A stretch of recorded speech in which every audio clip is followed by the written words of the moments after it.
We'll start by setting a proper motivation, which consists of 3 parts.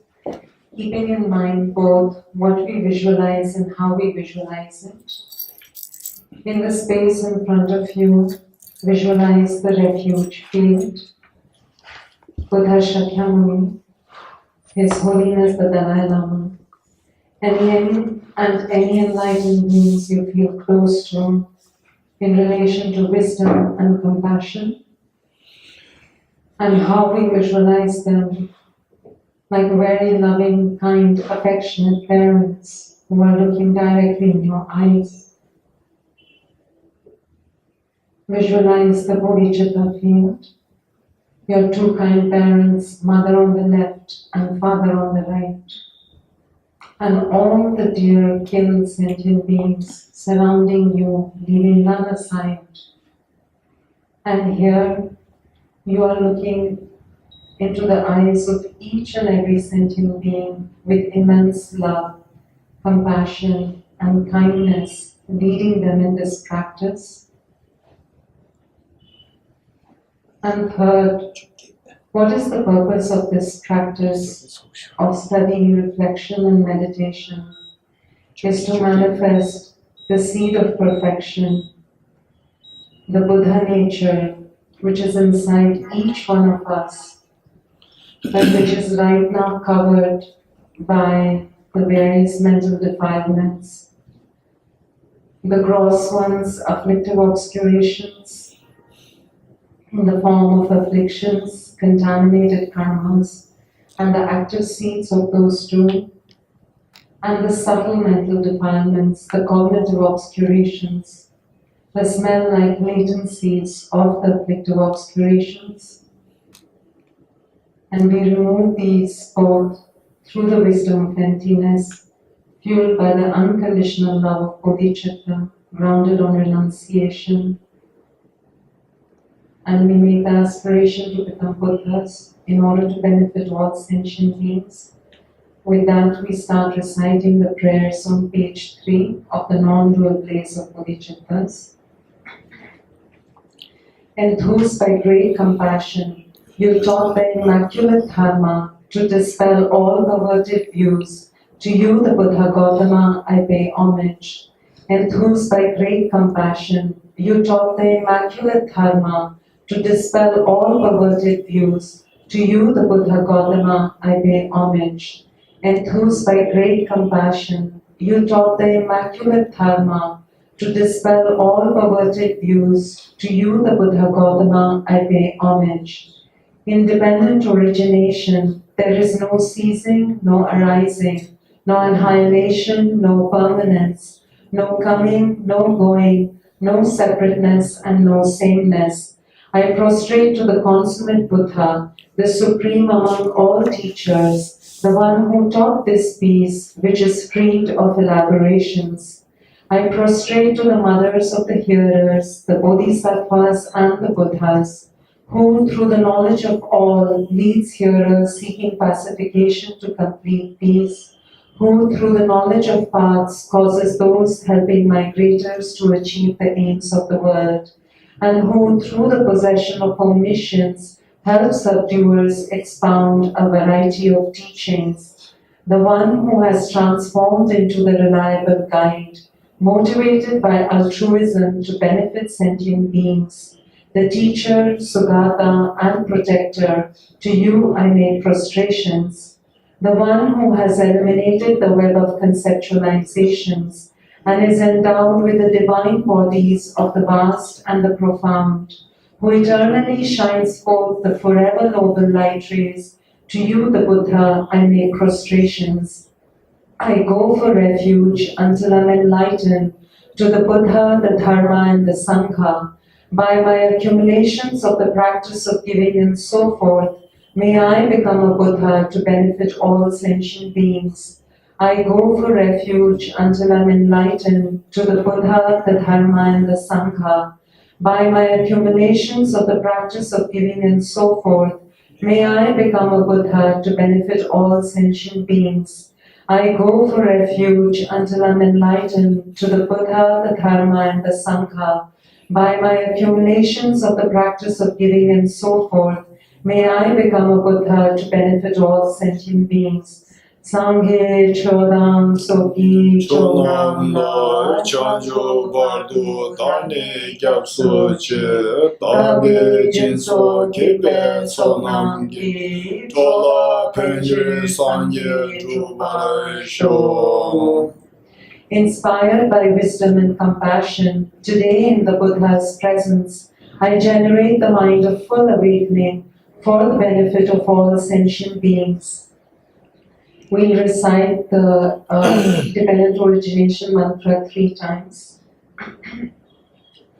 Om Ye Dharma Hetu Prabhava Hetum Tesham Tathagato Yavadat Tesham Chayo Nirodha Evam Vadi Mahashamanaye Swaha. Om Ye Dharma Hetu Prabhava Hetum Tesham Tathagato Yavadat Tesham Chayo Nirodha Evam Vadi Mahashamanaye Swaha.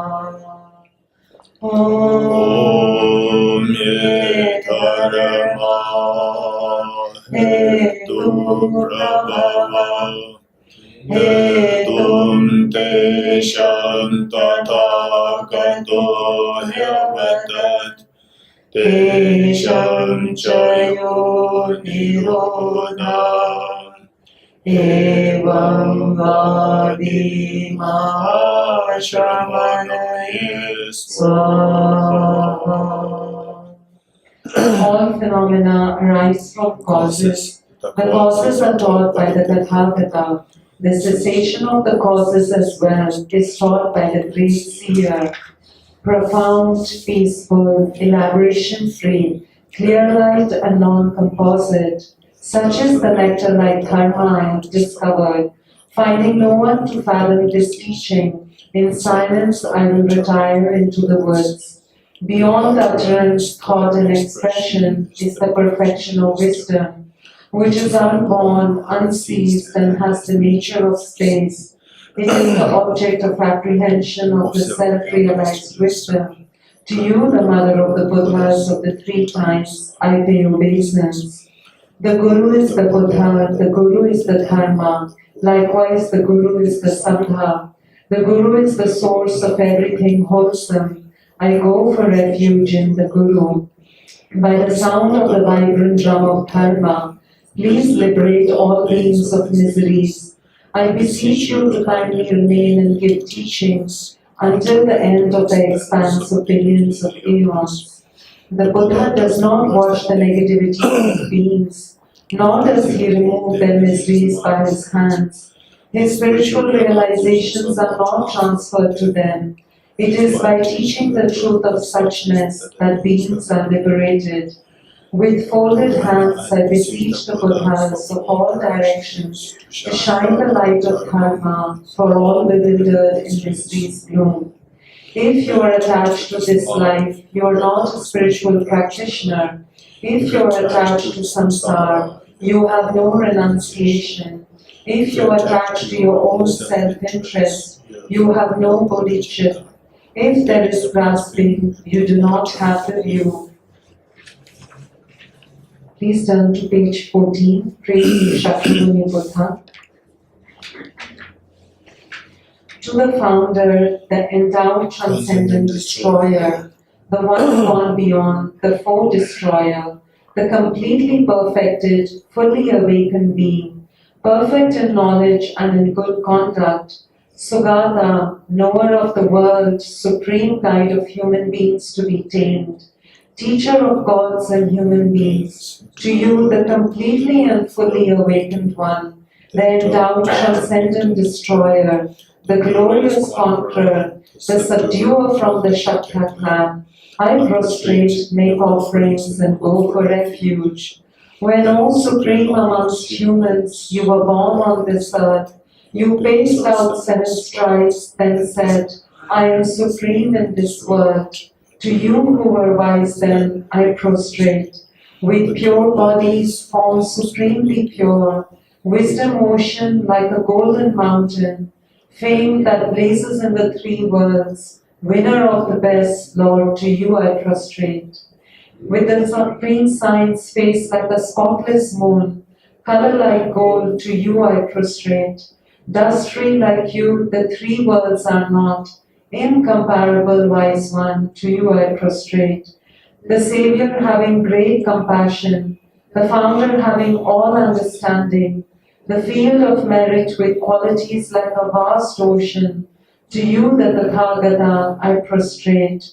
The purity that frees one from attachment, the virtue that frees one from the lower realms, the one path, the sublime pure reality, to the dharma that pacifies I prostrate.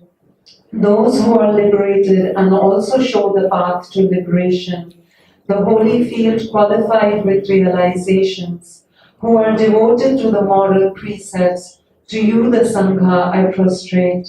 Do not commit any non-virtuous actions, perform only perfect virtuous actions, subdue your mind thoroughly, this is the teaching of the Buddha. A star, a visual aberration, a flame of a lamp, an illusion, a drop of dew or a bubble, a dream, a flash of lightning, a cloud, see conditioned things as such. Through these merits may sentient beings attain the rank of all-seeing, subdue the four of balls, and be delivered from samsara's ocean, perturbed by the waves of aging, sickness, and death. Please turn to page 31. The Heart Sutra mantra, the Perfection of Wisdom mantra, we recite it together 7 times.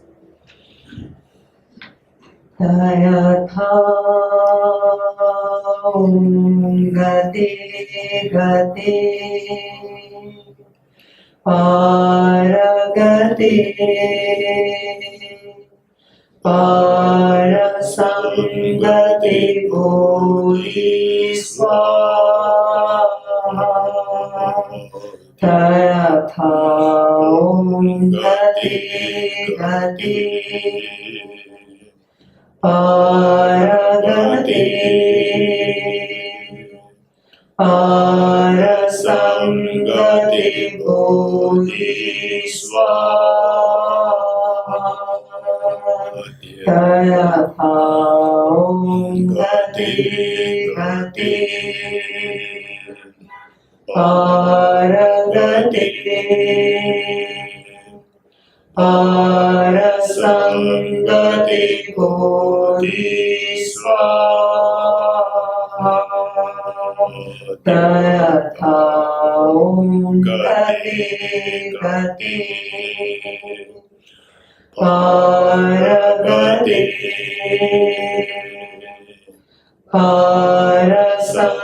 parasangate bodhisvaha Tayatha gate gate paragate parasangate bodhisvaha Tayatha gate gate paragate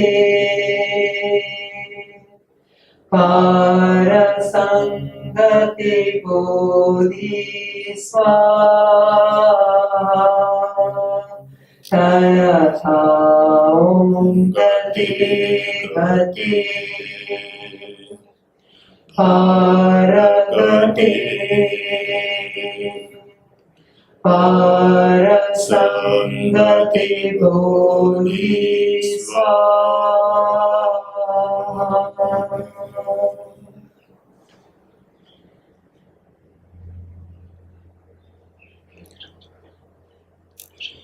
Page 32, next page, 8 verses of mind training. Ven Geshe Dorji Damdul. With the determination to achieve the highest aim, for the benefit of all sentient beings, which surpasses even the wish-fulfilling gem, may I hold them dear at all times. Whenever I interact with someone, may I view myself as the lowest amongst all, and from the very depths of my heart, respectfully hold others as superior.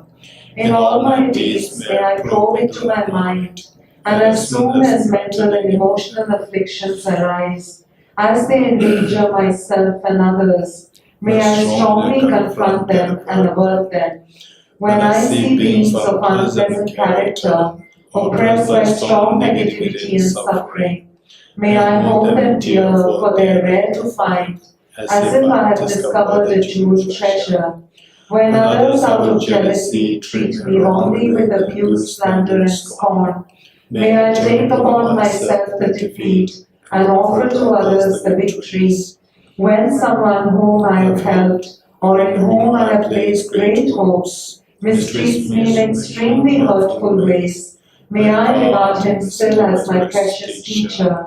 In brief, may I offer benefit and joy to all my mothers, both directly and indirectly.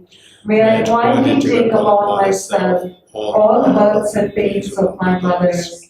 May all this remain undefiled by the stains of the 8 mundane concerns, and may I, recognizing all these as illusions, devoid of clinging, be released from bondage. From my 2 collections, vast as space that I have amassed, from working with effort at this practice for a great length of time, may I become the chief leading Buddha for all those whose minds' wisdom eye is blinded by ignorance. Thank you. Okay, can you hear me?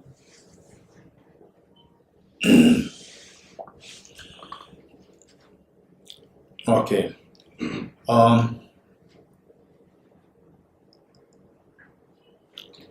It's a continuation of the 4 Noble Truths.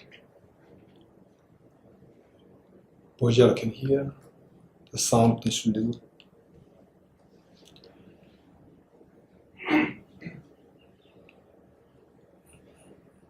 Okay.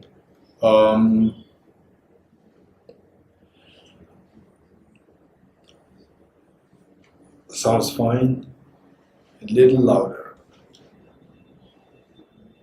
Okay. The 4 Noble Truths, the teaching of the 4 Noble Truths. The Buddha taught, of course, the place where the Buddha taught the 4 Noble Truths is the Sarnath, Varanasi.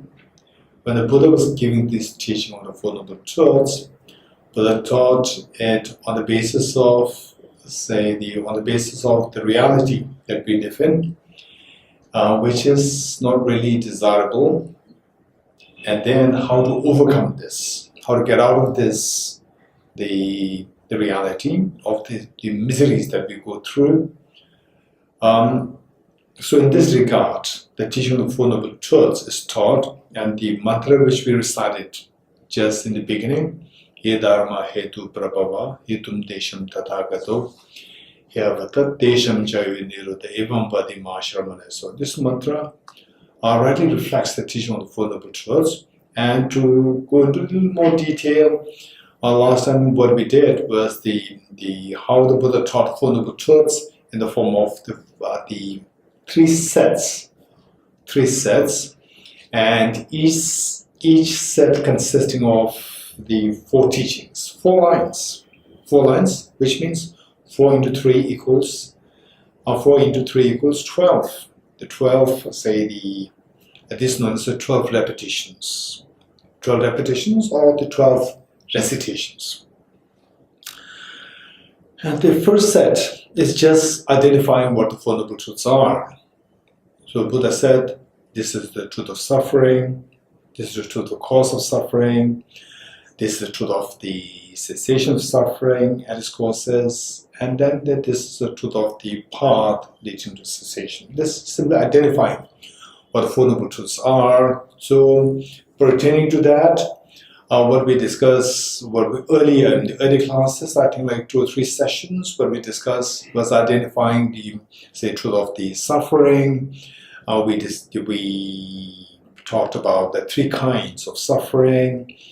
What we obviously identify as suffering, which everybody identifies as suffering, is known as suffering or the manifest suffering. And when the Buddha said this is the truth of suffering, Buddha is not really indicating the grossest suffering.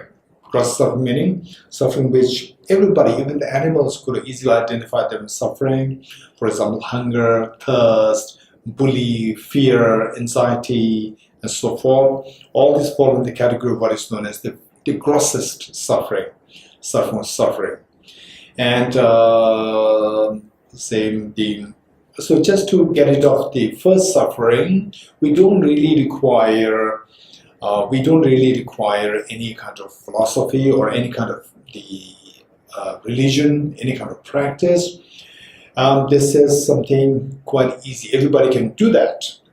Now there's a second level, the level of suffering, referred to as the suffering of change.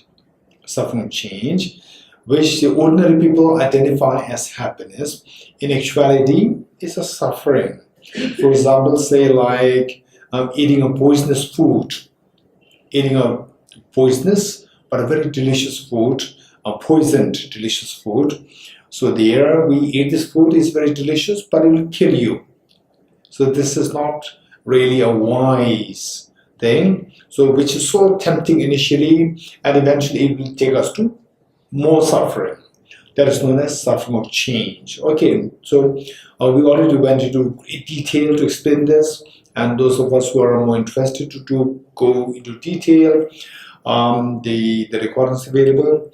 I will highly recommend you to listen to the recordings. Okay, then the third, and somebody who is able to identify the second suffering as suffering, they are more evolved than the ordinary people. Ordinary meaning anybody who only identifies the first suffering as suffering and could not go beyond that. These are known as ordinary beings. And it's not that some people are ordinary, some people are enlightened. This is not the case. Or everyone has the capacity to eventually be enlightened. The only thing is how much we put effort. How much we put effort to evolve. If you don't put effort, there's never the situation where through the blessings of some deities, some gurus or whatever, then you will suddenly have the outburst of the spiritual realizations. This is something impossible. It is only through effort. With effort, everybody can transcend these levels. So the first level is known as suffering of suffering. Second one is known as suffering of change, which is more difficult to be identified as suffering. And the third level is the subtlest, known as the pervasive, conditioned suffering. That is the subtlest. So where, as long as we are in, let's say that as long as we are in a prison, if you fail to identify the prison may be very expensive, the space-wise, it may be very expensive space, and then the food is very good, and you have all the newspapers to read, journals to read, go to a library, everything's there. But if you fail to identify that you are in prison, you think that you are a very happy person. But whereas somebody who's outside the prison knows that you are a prisoner. So the fact that we are in samsara, that itself is the greatest of the prison, that itself is suffering. So this falls under the category of the third suffering, pervasive conditioned suffering.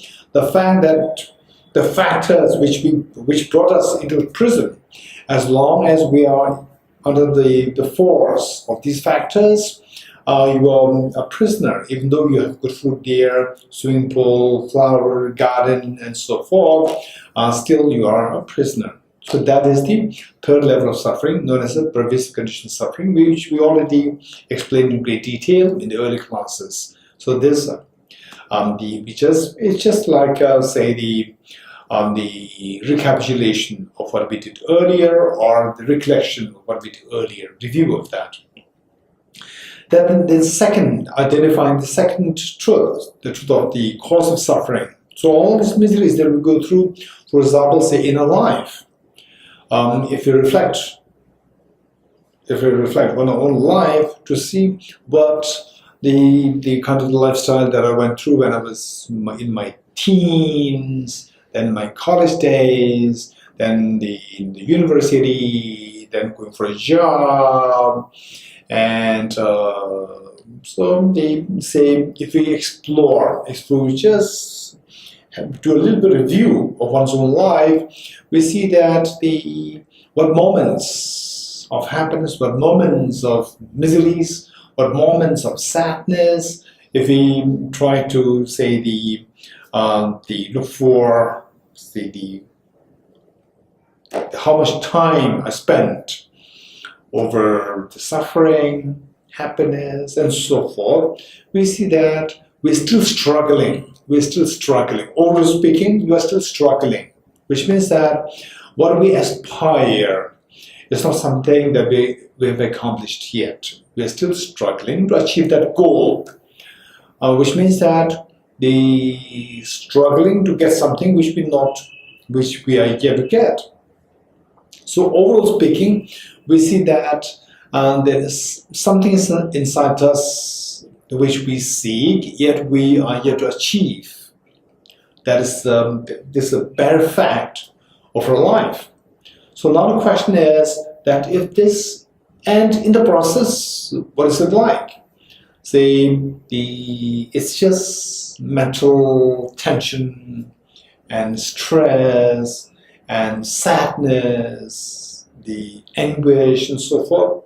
So all these things, where do they come from? Where do they come from?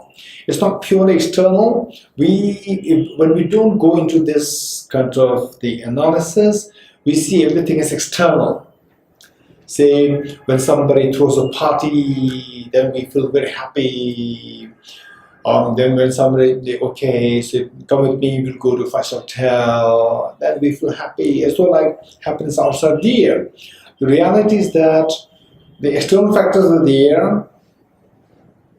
If you don't explore, if you don't analyze, if you don't, say, the probe a little deeper, then we constantly see happiness, miseries, all these things as external. If you explore a little bit, say you have lost a very near and dear one, and then the same day, let's say your friend says that, oh, today is your birthday, I will take you to a 5-star hotel for a treat. I'll give you a treat. So you're so happy, and suddenly you hear that the person, one of the persons who you love so much, that person simply left the world due to accident or whatever. Then they say you will not really feel the taste of the food there in the first hotel. It's the same food, and now there's no more joy there. So the external factor itself per se does not guarantee that you're going to have happiness. And now, in the future, if somebody again takes you to a first hotel, it will simply retrieve that sad, tragic, the memory, and it'll make you so, it'll traumatize you to be there in the first hotel the next time.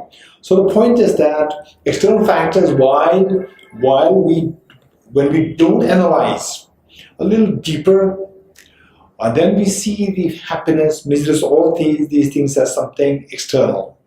The moment we explore a little deeper, then we realize that this is much more than that. It's not external, it is internal. This is what we have to realize. So with this, the question is, all this happiness and miseries, they come from where? They come from inside us, our thinking. So this thinking or the thought process that we have, these thought processes which are responsible for creating this unhappiness for you. So these thought processes are referred to as the causes of the suffering, the second truth of the suffering, cause of the suffering. And again, is a quick review. So what causes suffering in the air? There are two. One is the manifest version of the physical and verbal actions, and the mental actions are the destructive physical, verbal, mental actions. These are known as the karmas. And then what triggers these actions is the emotions inside. So one is the manifest actions, physical, verbal, mental actions, constitute the karma, and the cause of this is the afflictions or the mental disturbance, the destructive emotions, which are also referred to as the afflictions or the klesha.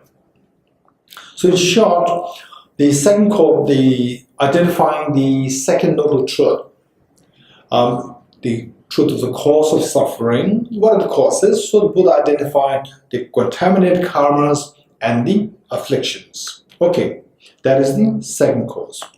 And of course, we need to explore inside us to see, okay, when do I really become unhappy?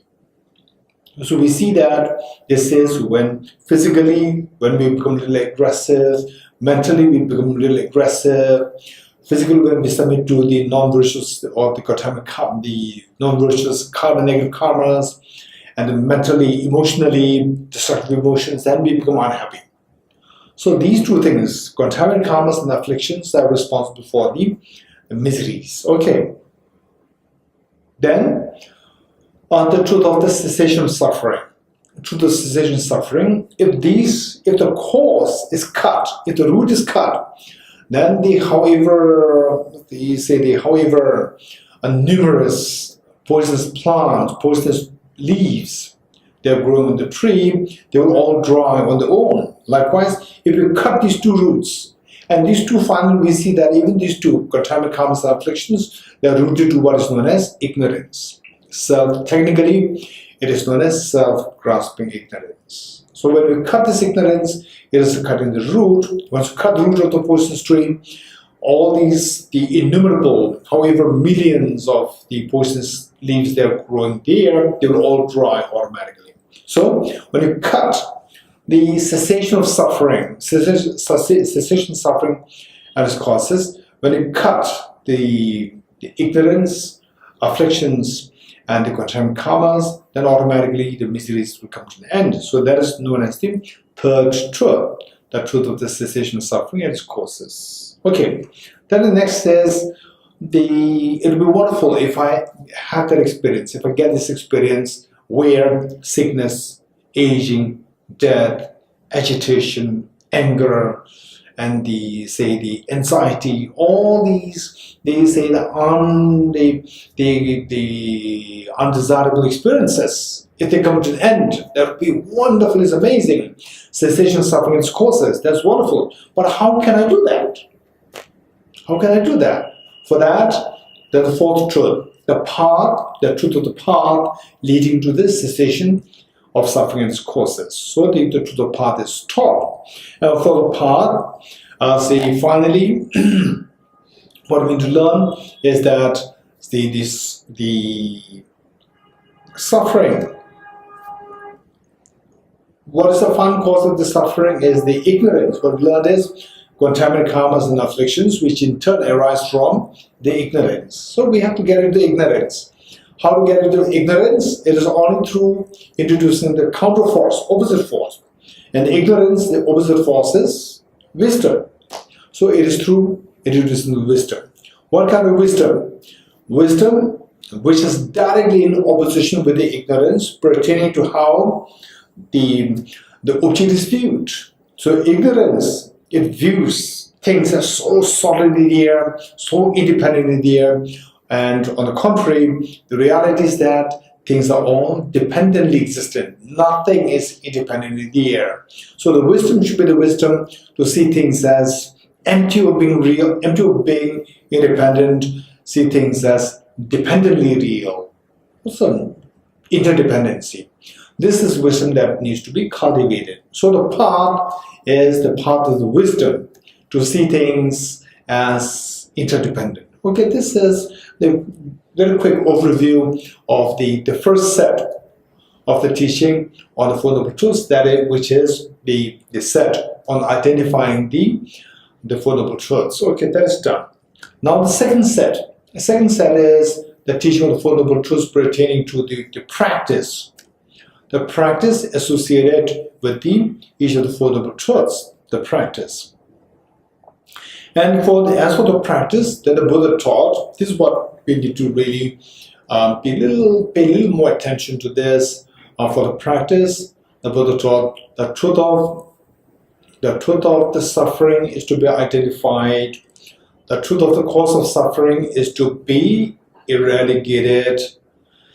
The truth of the cessation. The truth of the cessation of suffering and its causes is to be actualized.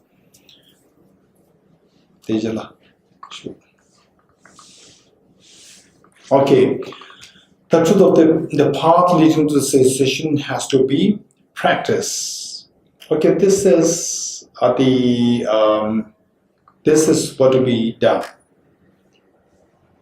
Okay, so for each of the Four Noble Truths, we see that there is a specific practice associated with each of the Four Noble Truths. For the truth of the suffering, for the truth of suffering is to be identified. Our job is just identify what the truth of sufferings are. And the second truth of the cause of suffering is to be severed, is to be eliminated. Then the truth of it's pretty easy, it's not that difficult. Only if we we identify what we are, the misery that we're going through, then we will know how, so what's the cause of that? And you identify the cause and then sever it. So with the cause, the practice that we're going to do is to sever the cause. And then number 3 is the cessation suffering. Cessation suffering is that we have to experience it or actualize it. And then finally, how to actualize this? The fourth truth. What's the fourth truth? The truth of the path leading to cessation. So this one is to be meditated upon. We have to practice that. Okay, so these are the practices to be attained, to be done. And then third set of the teaching pertaining to Four Noble Truths. Third set is pertaining to the result. So first we identify what the Four Noble Truths are. And the second one is what we should be practicing. And then with the practice, what result we will get. So the first one is the identifying what the Four Noble Truths are. And then once you identify this, then we have to know how to practice the Four Noble Truths accordingly. And then finally, by practicing, what result we'll get. Okay, so for the result, there are two things. One is in the conventional sense, and the other one is in the ultimate sense. Conventional sense, ultimate sense. Conventional sense meaning, if you practice to identify the first truth. What is the first truth? Truth of suffering. If I identify this, once you reach, for example, the mantra we recited, Gati, Para Samgati, Bodhiswara, the fifth one. When we reach the fifth one, so there you have accomplished your the task. You accomplish your task. When you accomplish your task, then conventionally speaking, when you accomplish the task, then you don't have to repeat the procedure. So, although the truth of suffering is to be identified, but then because you have accomplished you've accomplished. So therefore, there's nothing left for you to identify as suffering anymore, because your job is done. So this is known as, although the suffering is to be identified, but there's nothing to be identified as suffering. Number one. Then you apply this to the second truth, third truth, fourth truth. How do we apply this to the second truth? Although the truth of the cause of suffering is to be abandoned, but there's nothing to be abandoned. Meaning that you've already accomplished the goal, the result, so therefore there's nothing left for you to abandon the cause of the suffering. And then the third one, although the truth of the cessation is to be actualized, there is nothing to be actualized because we have already accomplished everything. We have already actualized the maximum. And then although the path of the path to the cessation is to be actualized, to be meditated upon, since that you have already accomplished your goal, so you don't have to meditate anymore now. Okay, so this is from the conventional point of view. Then so in other words, what the Buddha taught is, in a very simple way, that although the truth of suffering is to be identified, there is nothing to be identified. Although the truth of the cause of suffering is to be abandoned, there is nothing to be abandoned. Although the truth of the cessation is to be actualized, there is nothing to be actualized. And although the truth of the path leading to the cessation is to be meditated upon, there is nothing to be meditated upon. Okay, so this is pertaining to the result, what the Buddha taught verbatim. So in this connection, so this same teaching pertaining to the result is to be understood in two ways. One is the conventional, and the other the ultimate. So conventional meaning how the conventional people we understand it. For example, if somebody study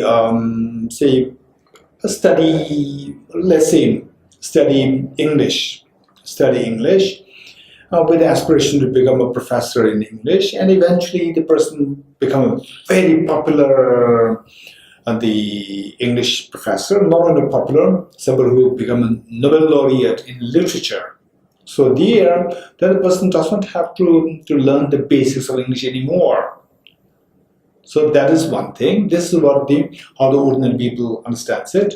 But when the same person, when very young, as a teenage, class 2, 3, 4, 5, 6, this young child, girl or boy, have to learn English, even the basics of English. Okay, so that is in the conventional sense. Now, in the ultimate sense,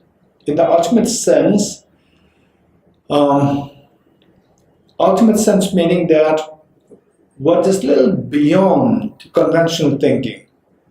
So let's say in the olden times, how the business is done, and nowadays how the business is done is very different.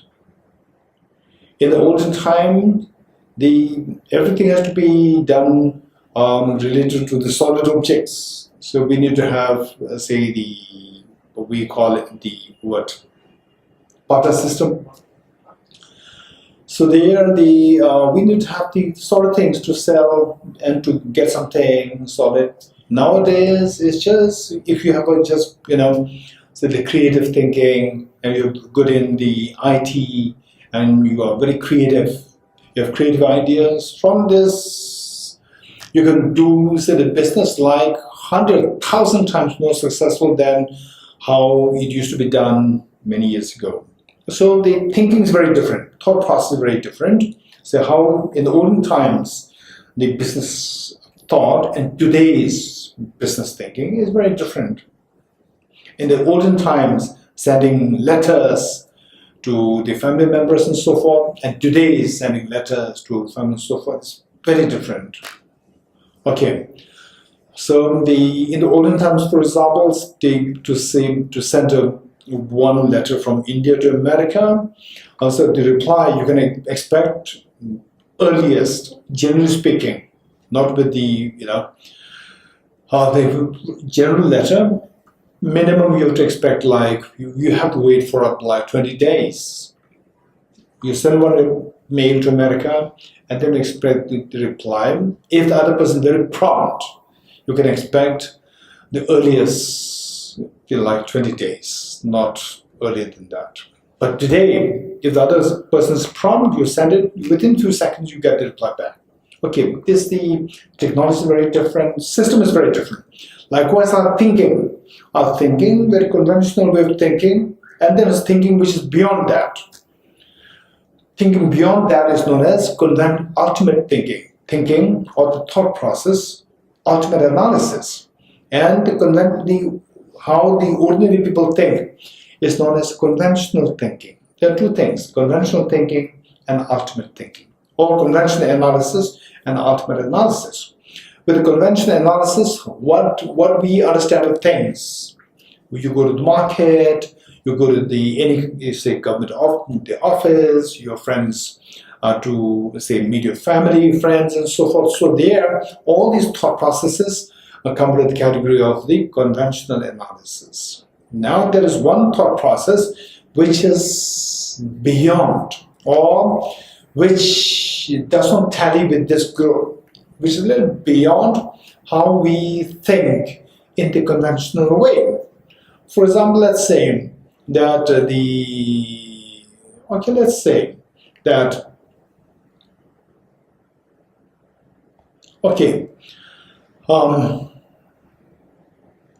say when you go to the airport, then in some cases, the security guys,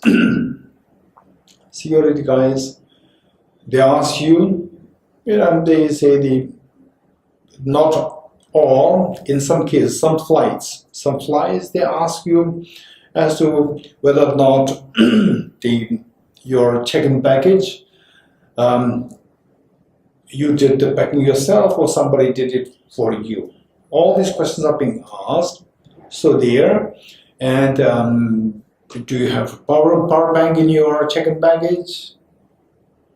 Okay, so this is a very conventional question. A question which even somebody who has no exposure to philosophy, they will understand it. This is known as conventional analysis. And then if you respond that, what is power bank? Right? And the other person will explain what power bank is, and then say, let's say, this is a power bank, and then this is nothing but a bunch of atoms. It's very true. It's a bunch of atoms. It's very true. And a bunch of atoms, the flower is also a bunch of atoms. Power bank is also a bunch of atoms. So it's a bunch of atoms. Where is the power bank? Which atom is the power bank? If you ask like this, then the person will not have any answer. So this question is a valid question, but at the same time, the conventional world does not have an answer. And yet, this question does not relate to the conventional thinking. It does not help the conventional thinking in any ways. So this thinking, while it is very true, none of the atom is the power bank, that's very true. But it does not serve any purpose. Related to the question asked by the security guard, whether or not you have the power bank in your check-in baggage.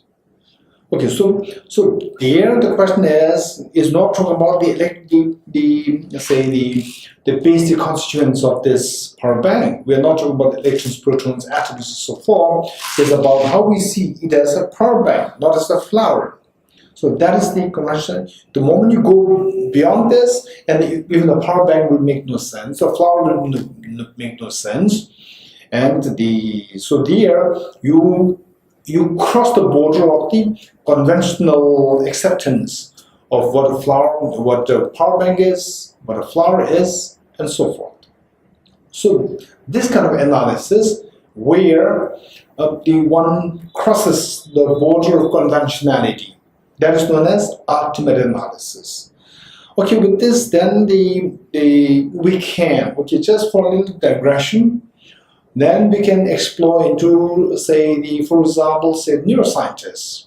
Neuroscientists, they explain for example, the workings of the brain, how the mind works on the basis of the workings of the neurons. and then how the synaptic connections are created, and how the transmitters, the neurotransmitters are transmitted from one neuron to the other neuron, and how the memory is stored. All this explained on the basis of the neurons. So this is something which the ordinary people do not understand. Okay, is this conventional analysis or alternate analysis? This is one question.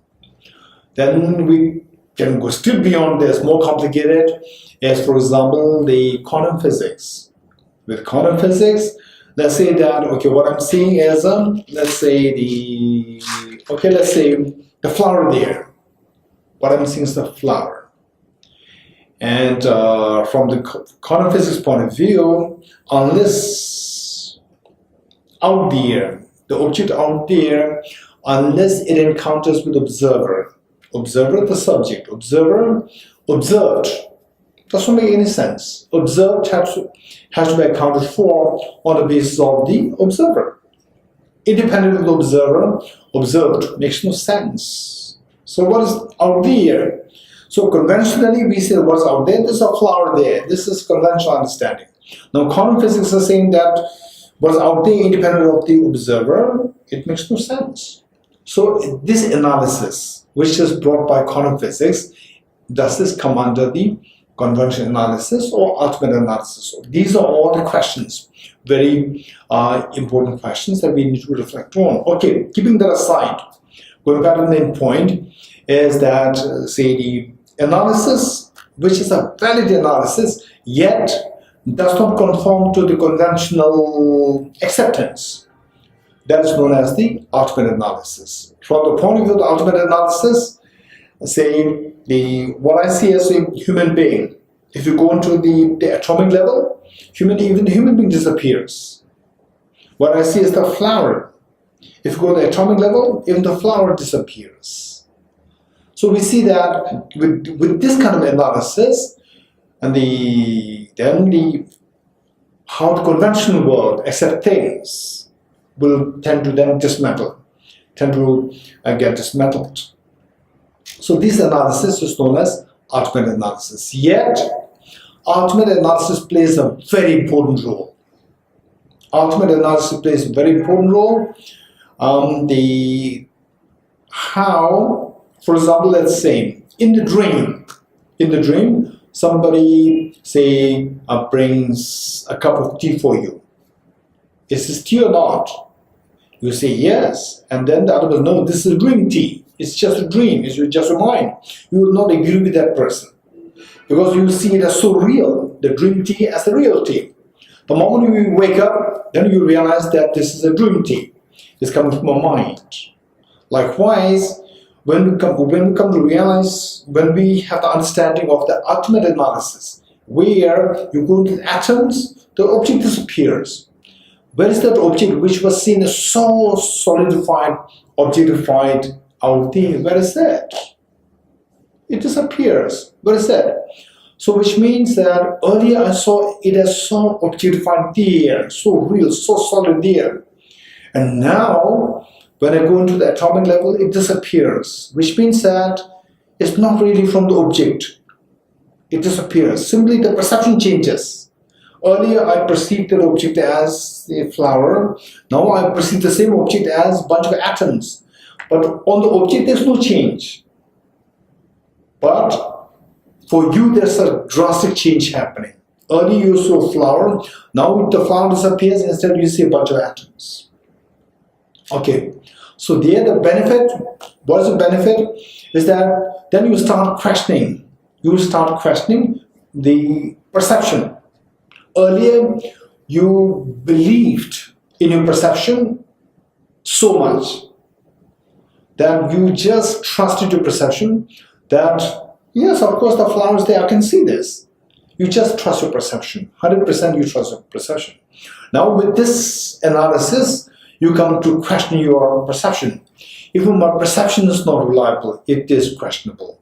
What the perception creates, that is questionable, whether or not it is really there. Okay, with this what happens is that all the, say, the undesirable experiences, attachment, anger, jealousy, and sort of fear, stress, and all these the thought processes. We see that these thought processes, the belief is that what I see, what I perceive, that is the reality. So when you start questioning your perception, your own perception, okay, so just as when I wake up from the sleep, that is just coming from my mind, it's not really there. It's not really there. So likewise, perception that is taking place now, even this is also questionable. It may not be true. It may not represent the reality the way it appears to me. It may be coming from my mind. Just as the dream, just as dream flower, the dream tea was coming from my mind. Likewise, what is happening here must be also coming from my mind. The moment you realize it must be coming from my mind, the moment you wake up from the dream, you realize that it's just the dream coming from my mind, then all your undesirable experiences in the dream dissolves. Likewise, the tension, depression, all these negative, say, destructive emotions, they all tend to dissolve the moment we realize that my perception is questionable. Okay. So therefore, to say the ultimate analysis, which may not really tally or which may not really make sense with respect to the conventional analysis, but this analysis plays a very important role in our life to really bring an end. So what we learned is that the cause of the suffering, it is the ignorance. Now with this ultimate analysis, we come to realize a very subtle reality. Even the perception. So all my dealings with the world, the ground for them that, okay, what I'm dealing with the world, this is reliable because this is the way I see. Meaning your perception. Now you start questioning your perception. The moment you question your perception, when you're able to question the perception, you realize that even the perception is not reliable. This is also coming from my mind. It's just a perception. Beyond this perception, nothing's really there. If you come to this conviction, then the benefit is that this is the subtlest awakening from the sleep of ignorance. This is the subtlest awakening from the sleep of ignorance. Okay, so when the Buddha said that although the truth of suffering is to be identified, there's nothing to identify. Now the first version is according to conventional analysis, conventional understanding. The second one is with respect to the ultimate analysis. With the ultimate analysis, although we identify something as suffering, something as flower, when you go into ultimate analysis, it's just atoms. The flower is not really there. Flower disappears. Likewise, the suffering to be identified. When we go into this analysis, we see that even the suffering dissolves. Anything that we can think of, you subject this to ultimate analysis, things dissolve. So there, we see that suffering to be identified, there's nothing to identify from the ultimate analysis point of view.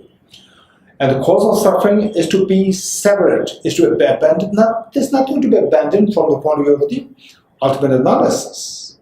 And the truth of the cessation is to be actualized, but there's nothing to be actualized in the face of the ultimate analysis. Likewise, the truth of the core, the path leading to cessation, although to be meditated upon, there's nothing to be meditated upon. Okay, so this is pertaining to the result. Pertaining to the result. A result where the Buddha said, although suffering is to be identified, there's nothing to be identified, and so forth. So the teaching should be understood in two contexts: conventional analysis and ultimate analysis. Okay. So now the point is that okay, what we can do is that if there are any question that we might have pertaining to the Four Truths, the whatever, feel free to ask if you have. If not, we'll stop here.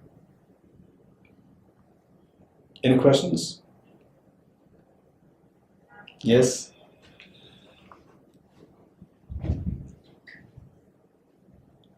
This question is about all of businesses and life that exists around us. For instance, the reason why all of us are here is a perception that we are going to gain something here. But if you go for the ultimate thing, even this does not exist, or this is also not needed. So, if there's a newspaper, there's a television channel, they are closed, the businesses closes, everything. The real life exists because of perceptions. And we survive with it. So, what is the relevance of this real existence vis-a-vis that ultimate analysis that might free us of all this? Okay, this is a very serious question, a very important question. In fact, even this class, I don't know if you were there for the early classes. Okay, so this class is a continuation of the early classes, and in this class, we're doing it as the avenue and to give the nuances, subtler the presentations of this.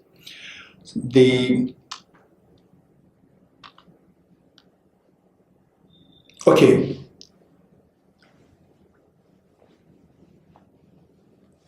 Say the coin.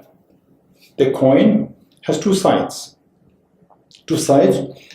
When we two sides means that when you have the side A without side A makes no sense.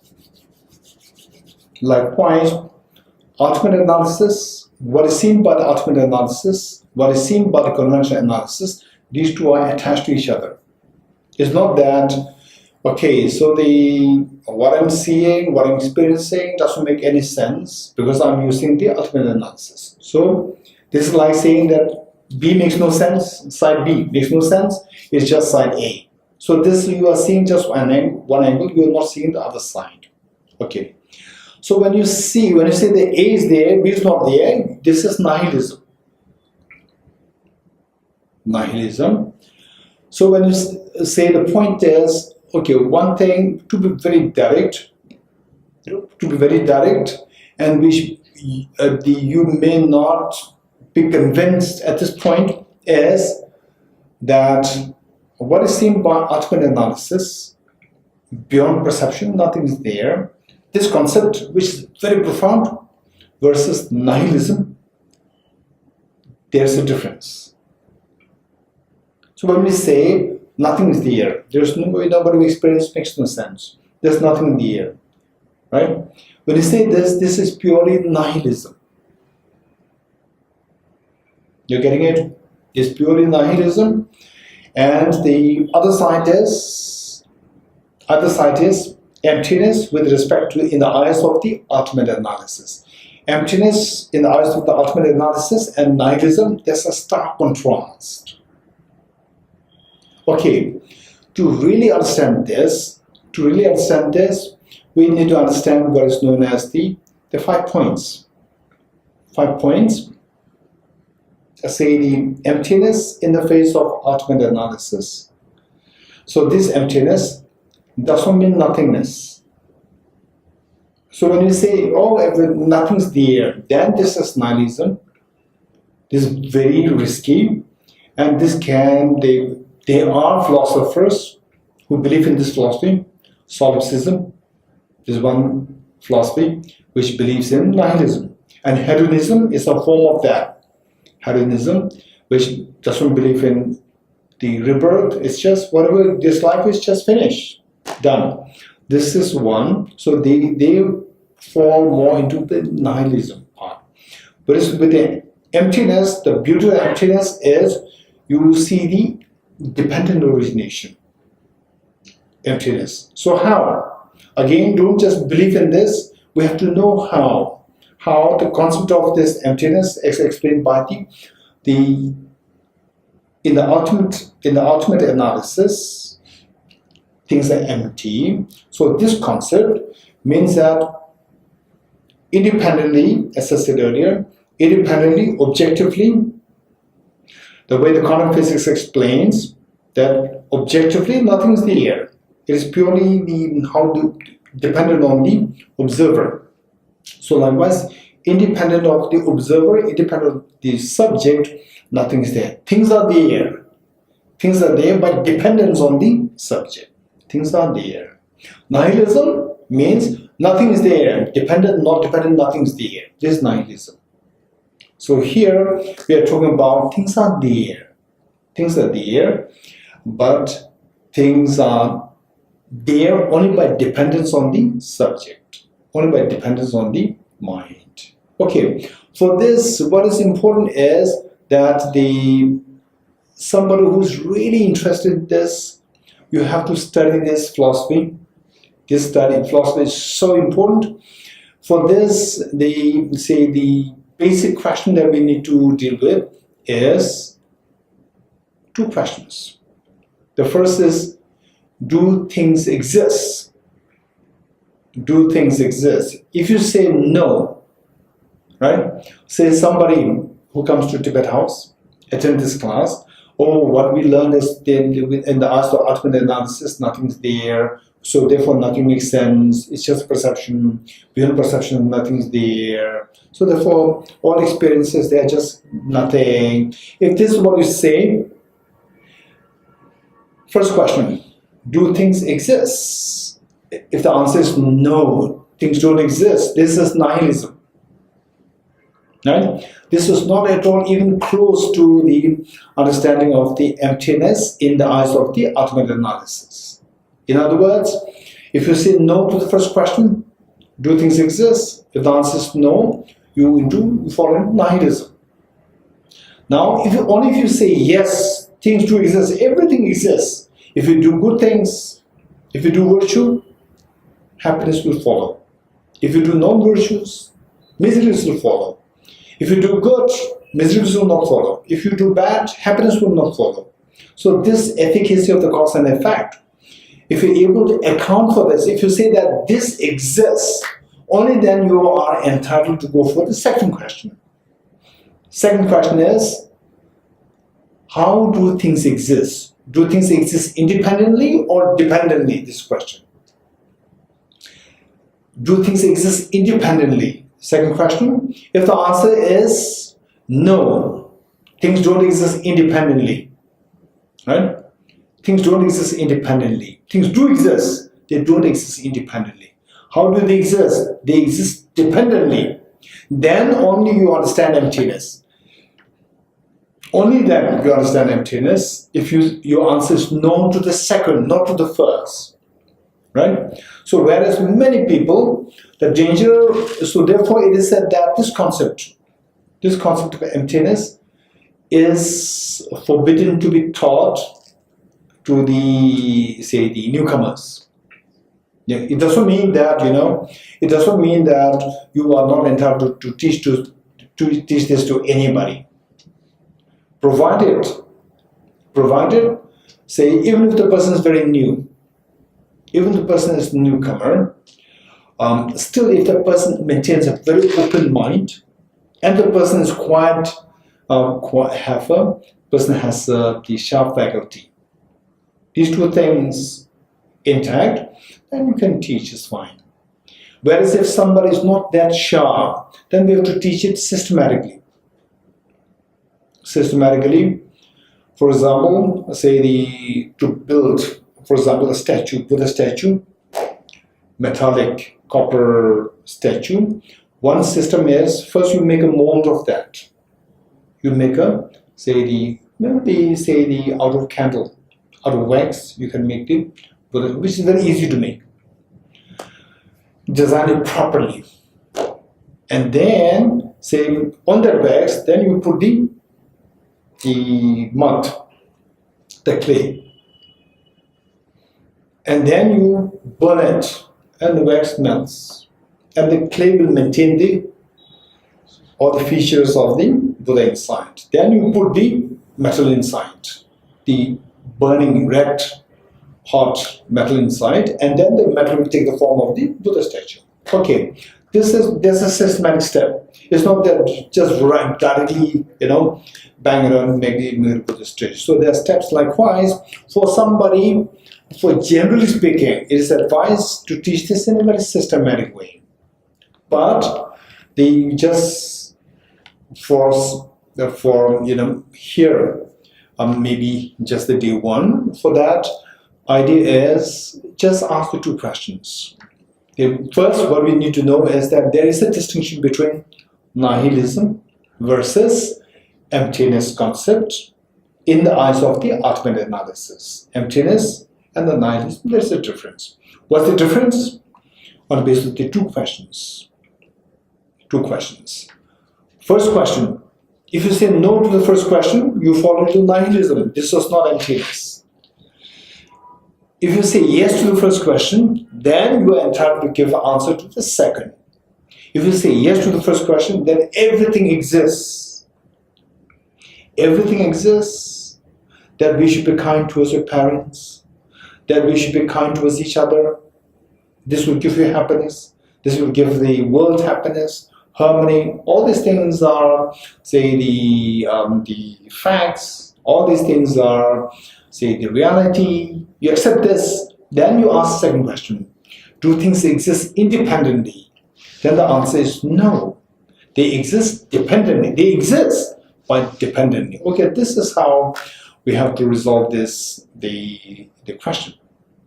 Okay, any more questions? Yes, Kamala?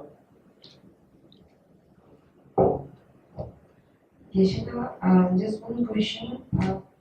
How can we change a perception of a person who is too attached to a thing or a person that causes vegetation in us? So how can we control that? Okay, let's say that somebody agitates us by some actions with attachment or whatever. So how to teach that person to cut that attachment so that the person will not irritate us? Is this your question? So that that person will learn how to get rid of the wrong thoughts, and because of which then the person will become happy. Is what you're saying? Okay. This is a good question.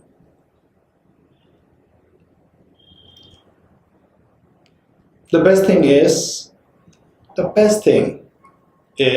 okay, let's say short term, long term. Short term, long term. Short term, say the short term is let the other person, let the other person, make the other person listen to you. How will the other person listen to you? Very good.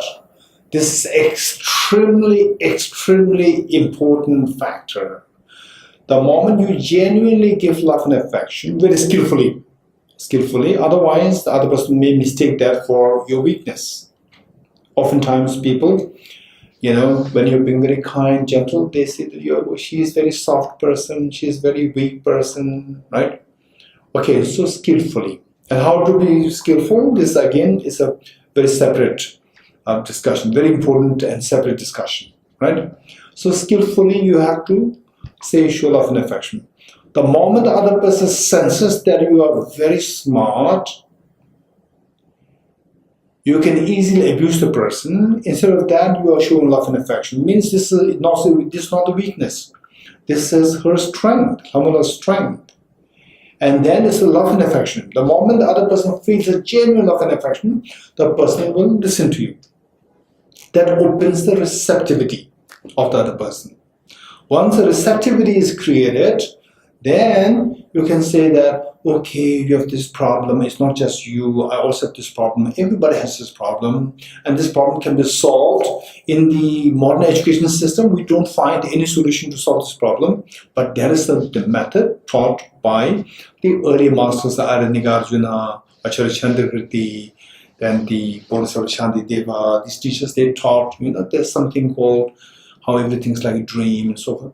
And then, although we may not be in a position to explain it so clearly, but then the other person will, okay, that's interesting, right? And then you can give some books, and then you can, connect a person to the teachings of His Holiness the Dalai Lama, right? Okay, this is the immediate measure. The long-term measure is you learn this yourself. You learn this concept yourself. You must gain conviction in this. Once you gain conviction in this, very thoroughly, you are very convinced about this, then with love and affection, the receptivity is created, and then you teach. You teach in a nice way, to the extent the other person listens to you. You're getting it? So this is how best to be done. Okay, any more questions? Maybe Pushkarji has some interesting questions? No? Okay. Namgela? No? Nitinji? Okay. Okay, so they say both questions. The first question is very serious question. Very serious question. That requires a detailed study. And if you get a glimpse of this would be the greatest of the wonder that you will see in the world. Wow, this is amazing. So this, you don't have to believe in it. Say 2 + 2 = 4. We don't have to believe in it, right? We get conviction in this. Conviction and the belief, they're slightly different. Belief is, okay, I believe in you. I believe in you means, okay, I'm not sure how it is true, but you said it, so therefore I believe in you. This is a blind belief. There's a difference between blind belief and conviction. Conviction means you know how it works, right? So 2 + 2 = 4. This is not a blind belief, it's a conviction. You get conviction in this. So likewise, this concept is something that does not require any belief, does not require any blind belief. It can be something, it is something that you can, through a very systematic approach, you will reach there. You will reach there, guaranteed. It does not require any faith in anything. Right? This is a very precious thing, and you will realize that this is the one thing which is the most precious thing that you can imagine getting in your life.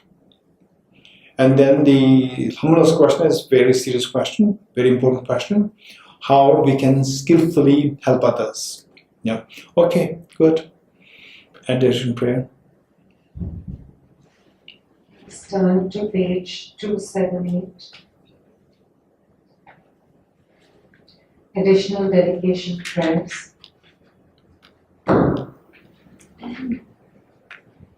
In the land encircled by snow mountains, you are the source of all happiness and good. All powerful Chenrezi Tenzin Gyatso, please remain until samsara ends. Just as the brave Manjushri and Samantabhadraju realize things as they are, also I dedicate all these merits in the best way, that I may follow their perfect example. I dedicate all these roots of virtue with a dedication praised as the best by the victorious ones thus gone of the 3 times, so that I might perform the noble Bodhisattva's deeds. May the supreme Bodhicitta that has not arisen arise and grow, and may that which has arisen not diminish but increase forevermore. As long as space remains, as long as sentient beings remain, until then may I too remain to dispel the miseries of the world. Due to the merits of these virtuous actions, may I quickly attain the state of a Guru Buddha and lead all beings without exception into that enlightened state. I dedicate the merit thus gathered towards the realization of the deeds and the prayers of all Buddhas and Bodhisattvas of the three times, and to the upholding of the Dharma of teaching and realization. May I in all lives, through the force of this merit, never separate from the four wheels of the Mahayana vehicle, and accomplish all the stages of the path, renunciation, bodhicitta, perfect view, and the two stages. With the wish to free all beings, I shall always go for refuge to the Buddha, Dharma, and Sangha until I reach full enlightenment. Inspired by wisdom and compassion, today in the Buddha's presence, I generate the mind of full awakening for the benefit of all sentient beings. I go for refuge to the triple gem. I confess the negativities individually. I rejoice in the virtues of all the beings. I hold the precious Buddhahood in my heart. The path of the union of emptiness and compassion is lucidly explained by the protector of both the Dharma and the beings of the snowland. You are the lotus holder, Tenzin Gyatso. We supplicate you that your wishes are fulfilled spontaneously. May the operations of evil thoughts and deeds of the negative forces of humans and non-humans who harbor malice through perverted prayers against the teachings of the Buddhas be totally vanquished through the power of the truth of the three jewels. In all my lives, never separated from the perfect Gurus, may I enjoy the magnificent Dharma by completing the qualities of the stages and paths. May I quickly attain the state of Vajradhara. Throughout my future lifetimes, may I always be guided by Arya Manjushri and be able to uphold the Dharma in general and the teachings of dependent origination in particular, even at the cost of my life.